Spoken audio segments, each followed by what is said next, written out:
Hey, it's me, Freya. I've been carrying this story for 2 years, and it's eating me alive.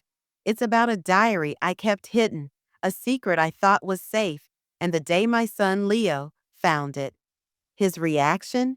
It tore me apart, and I'm still picking up the pieces. 2 years ago, I was 40, married to Ethan, mom to Leo, 16, and Lily, 10. From the outside, we had it all: a nice house, a steady life. But inside, it was empty. Ethan was always working, gone for late nights, weekends, even holidays. He'd kiss my cheek, mutter about work, and leave me feeling like a ghost in my own home. I told myself he was doing it for us, but after years of being unseen, I stopped believing it. That's when I started the diary. It was my escape, hidden under a floorboard in my bedroom. I wrote about my loneliness, my anger, and my affair. His name was David, a coworker who saw me when Ethan didn't. For a year, I poured every stolen moment into those pages, every touch, every lie. When the affair ended, I locked the diary away, but I couldn't destroy it. It was proof I'd felt alive, even if it was wrong.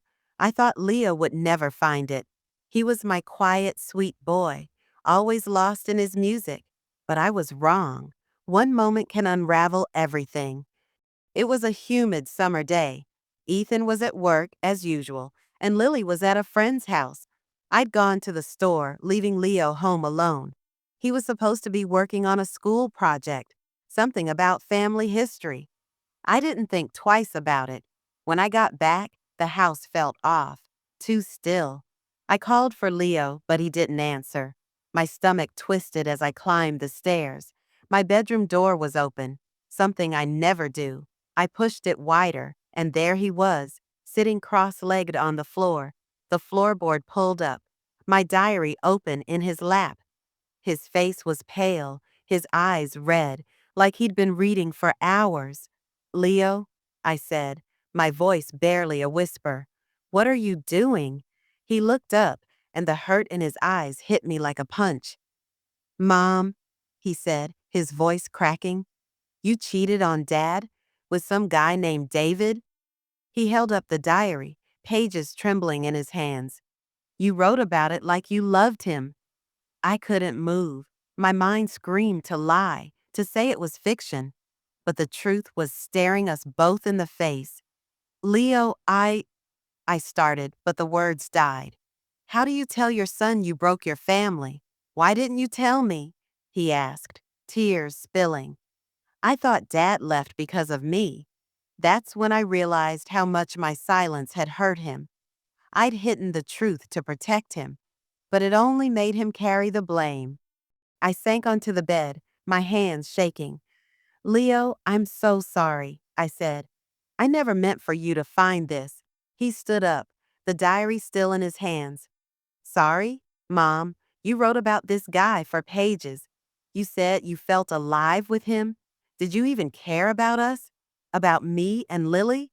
His voice was loud now, sharp with pain, every word cut deeper. I wanted to explain that Ethan's absence had left me hollow, that David was a mistake I regretted, but it sounded so weak. "I was lost," I said, tears streaming. "Your dad was never here, and I made a terrible choice, but I ended it. I chose you and Lily." Leo shook his head. "You chose us? Then why keep this?" He tossed the diary on the bed, its pages splayed open. "You kept it like a trophy, like you missed him." I flinched. He wasn't wrong. Part of me had clung to those memories, to the feeling of being wanted. "I kept it to remind myself of my guilt," I said softly, "to make sure I never did it again." He stared at me, his brown eyes, so like Ethan's, searching for something I couldn't give. "I don't know who you are anymore," he said, and walked out, slamming the door behind him. I sat there sobbing, the diary mocking me. I'd lost my son's trust in a single moment. The next few days were unbearable. Leo barely spoke to me. He'd eat dinner in silence, then disappear to his room. Lily noticed, asking why he was mad, but I couldn't tell her. Ethan came home late, oblivious as always, his tired kisses landing on my cheek like they meant nothing. One night, I couldn't take it anymore. I knocked on Leo's door. "Can we talk?" I asked. He opened it, his face guarded. "What's there to say, Mom?" I took a deep breath. "I need you to know the whole truth." I told him everything. How Ethan's absence broke me. How David filled a void.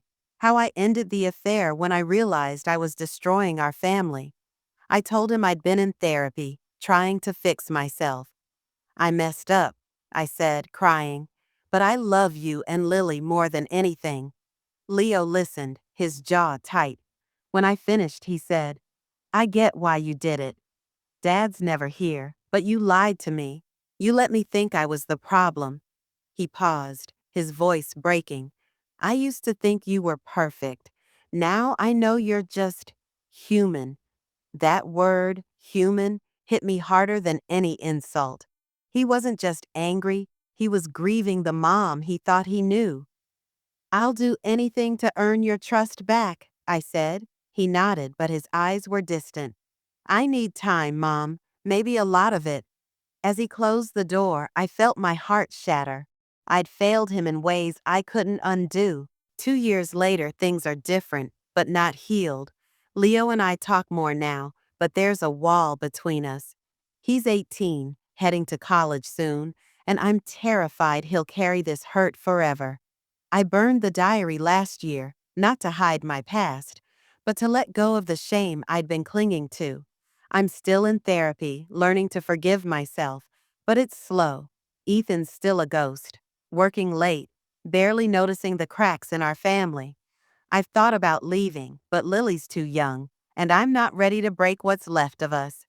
Leo's kinder now, sometimes joking like he used to, but I see the caution in his eyes. He's protecting himself, and I can't blame him. This story isn't about excuses. It's about what happens when you hide the truth from the people you love. If you're watching this, don't let your secrets fester. Tell the truth, even if it burns, because silence hurts more. If you've been through something like this, or if you're carrying a secret, share in the comments.